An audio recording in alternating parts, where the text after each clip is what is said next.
All right, take three. Yeah, this is my third attempt. I'm starting to think that maybe Arizona doesn't want me making this video. So there's an article today in the Athletic. Dysfunction in the desert, finger pointing, fear, and financial woes roiled the Coyotes organization. I'm going to say this. Katie Strang wrote this article. She did an amazing job. She did a lot of research. A lot of time was put into this. And there is no better reason to have a subscription to The Athletic than articles like this. And the depth to which she into which she goes with this article, it's absolutely insane. Because it really gets into all of this with the team. So I will say this, if you have The Athletic and you haven't read it, you need to read it. If you need an excuse to get an Athletic trial subscription, this is it. This is the reason to get it, because this is really eye-opening. So 2 years ago, less than 2 years ago, right? Alex Maruello, or Mr. Maruello as he prefers to be called. Apparently you can't call him by his first name or he gets kind of ticked. So Mr. Maruello, it is. He comes in and he takes over, and the idea is that it's going to be a family. We're going to be a family. And right away, not only does he take over with this idea of this is going to be a family, but this is a family that's going to turn a profit.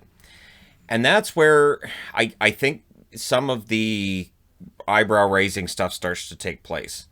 Because Arizona's never turned a profit. That I've ever seen, the team has never turned a profit. And that first year, they lost, according to the article, $56 million, which was troubling. Now, if you have $2 billion in cash, okay. But if you're worth $2 billion as an owner, which is what is reported with Maruello, it doesn't mean you have that money on hand. And this is often a discussion that we have about, financial wealth and what somebody's worth. Somebody being worth $1 million doesn't mean that if they needed to tomorrow, they have $1 million they can hand over. It means that's what they're worth. So Maruello having $2 billion doesn't mean he has that money to hand over. So the idea that he can just repeatedly hand over $50+ million to cover losses every year just because he's a nice, swell guy, probably not the case. So he's set about, since taking over, the idea that he's going to run this like his other businesses, which it's a sports organization. It's not going to work like other businesses. Your timelines aren't going to work like other businesses. But that's the plan. Now, along the way, apparently, there have been people that do vending and relations with the team that have not been paid, that when they go to the team and say, hey, look, we want to get paid, they basically get told, I don't know who signed that contract with you guys. We didn't sign it. I don't know anybody. Whoever signed that's probably not here anymore, so we're not paying that. And then they'll argue about all of the costs. They'll say, well, we never agreed to that. We didn't agree to that. We didn't. And so they don't pay. And basically they're told that, hey, if you want this to go to litigation, we'll let this go to litigation. And so they end up paying at a dramatically reduced amount of money. Now, when you do that with vendors, what ends up happening is nobody wants to do business with you. That's what ends up happening in the end. Or you end up with the kind of vendors that maybe they charge less, but maybe there's a reason. And it's the argument I've made in favor of buying the real article if you're going to buy NHL stuff rather than the fakes and the knockoffs. It's a very similar thing where they may end up in a situation where maybe you walk into Arizona's Gila River and you go, are these all Chinese knockoffs in this store? Yeah, they wouldn't pay Adidas what they wanted. And apparently people in the Maruello organization have had some problematic behavior to where they had to have sexual harassment training as an organization. And when I was reading up on this part of it, I thought this sounds like Michael Scott in The Office. And that's again, that's problematic. You don't want to be looking at an NHL organization saying, wow, that sounds a lot like The Office. Because the way that Dunder Mifflin works is fine for a sitcom, not for an NHL team. So I don't know whether that means that Maruello would be Dunder or Mifflin. I'm not sure which one he'd be. But, any attempts at humor aside, this is an alarming situation. The National Hockey League has been dismissive. But here's the thing. Publicly dismissive. When you talk to Gary Bettman and he says, we're not worried about that, that doesn't mean he's not worried about it. That doesn't mean he's not concerned behind the scenes. It means he doesn't want public sentiment to come up. And he knows If you talk to him about, they're not paying their bills, they didn't pay players their signing bonuses when they were supposed to, and the NHLPA had to get involved, and agents got involved, and nothing was done until it got out to the press, and then all of a sudden all those bonuses are paid. The NHL's not going to say anything publicly because Bettman knows that if he comes out and says, yeah, there's a problem there, everybody is going to be reporting everywhere. Yeah, the Coyotes are getting moved. You hear that? Bettman's concerned, so they're going to move the Coyotes. So he will not publicly state something that he knows is going to go viral and it's going to get taken out of context, right? So Bettman will give you no comment. The drafting of Mitchell Miller itself is fascinating in that the team itself said in July, we do not want to draft this player. He's on our do not draft list. Chayka leaves the organization. We still don't know why.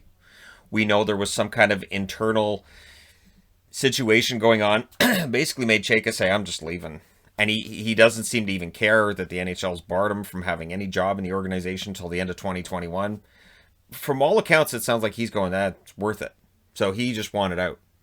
And the team was stunned that he left. So now they've got a new general manager in place.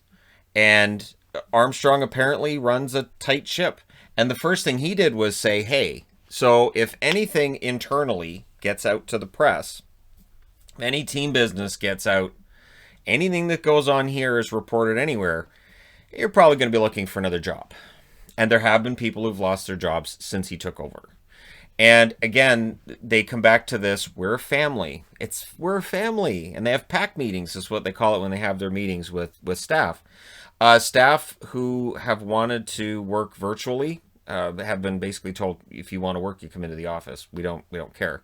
So this is, and again, a lot of people are working virtually. It's safer, and there's a health crisis and all that. People want to work from home. And they're being told no. So the Coyotes, there are some really deep concerns, I would think, going forward about the stability of the organization. And I really didn't think I would be saying that in 2021. But again, if you've not read the article, I cannot recommend it enough. Katie Strang does very good work anyways. This article, though, it is absolutely top notch. And they get into the draft and how that worked. I'll try to find a part here. The Coyotes had been plagued for years by unstable ownership, near constant rumors of relocation, yet the team recently made the postseason, and Mariuelo's arrival and vision for the future buoyed hopes for revitalization. But the transition has not come without its warts, with Mariuelo's first year of ownership marred by controversial turnover in the front office, fraying relationships with corporate partners, and growing financial losses, exacerbated by COVID-19. Considering the travails of the previous year, the evening was a welcome respite, talking about the draft evening in October, when they all got to kind of sit down and relax. Within weeks of that dinner, any optimism the draft might have created had cratered. Coyotes faced widespread criticism for the decision to select with their first pick. In the fourth round, a prospect who had been convicted in juvenile court of racist bullying and taunting of a black disabled classmate. And when both were in high school, the team eventually renounced the rights to the drafted player. Decision to pick him sparked finger-pointing and paranoia as leadership assessed how the misstep could have happened. The controversy became the most public pockmark of several simmering issues within the organization, a turbulent transition in business operations, contentious financial disputes between the team and its contractors and vendors, a rash of terminations and resignations of key employees, and upheaval within the front office. And that tumult has only intensified. And that's the positive part of the article. After that, it gets ugly. Not kidding. There's a lot of issues going on right now with the Arizona Coyotes, and it's the kind of stuff you would have thought was happening with previous ownership. If I had said this is what was going on with previous ownership, people would have said, sure, yeah, no, that makes sense, because they didn't really know what they were doing. You can't run an organization, a sports organization, the same as every other business, and if that's what they're trying to do, and they're trying to cut corners right, left, and center, it's problematic. So, yeah, again, the Arizona Coyotes, this is a problem. They didn't pay their lease on time with Gila River. How does that work? So just think this through. And this is a logical point here. If the Arizona Coyotes, let's say they don't meet their financial obligations for Gila River, the Merrill's like, I'm not paying that. I just lost $50 million on the team. I'm not paying that. Does the NHL step in like it did with Atlanta and say, all right, we've got a homeless team here, and then Quebec steps in? Because honestly, while I think Houston would love to step in, that's where Quebec might step in automatically. Because this is a team that's lost a ton of money, and I'm not sure that if Houston was stepping in, that they're going to want to slap down money on a team that's lost that much money, where they're going to assume all those losses. Maybe they do, but Quebec, I think it could work. And then just bring about all of the, how's that going to work? You got 17 teams in the East and 15 in the West. Which team in the East moves to the West? That starts that old conversation again. But the Coyotes, it is a massive problem. Again, massive article, read the whole thing, and it just blasted my brain. So, yeah, hopefully the NHL does something. And again, do not take Bettman at his word, because what he tells you publicly is always going to be what will make people quiet down, settle down the situation. Don't assume that behind the scenes they're not concerned, because everything I read in the article tells me they absolutely are. There are concerns from the National Hockey League as well. They're not as blind to this as they make it appear. They want you to think they're as blind to it as possible. So yeah, we get to try to move on from that to something else. Last night, they postponed the game between Nashville and Dallas. Great. Perfect. Except it wasn't perfect. There were already fans there. There were fans that made the drive. Remember, there were fans in attendance in Dallas. So there were already fans there who had paid for their ticket, who were then told, game's canceled. So that's probably too late. So they already canceled tonight's game between Nashville and well, they canceled. I don't like saying canceled because they're postponed. Canceled means they're not making it up. Postponed means they will. But yeah, so they postponed tonight's early. Last night they waited. It sounds like they waited until the mayor of Dallas said, can you guys not? Because our power grid's already kind of dead. So if you guys have this building siphoning off all that energy for everything and you're putting on a hockey game, can you just not? At least this way we can turn the lights off or something, get something into the power grid. So yeah, that's also problematic. Word of the day is problematic.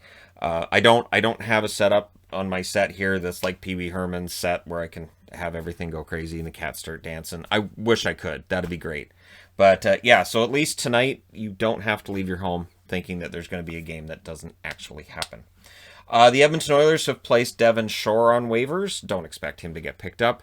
It's, again, the Oilers, a lot of these moves, again, are just paper moves where you throw a guy on waivers, he clears waivers, and there's money involved. And, you can throw a guy on the taxi squad, and it just, for teams that are near the cap, this is something they're going to be doing all year.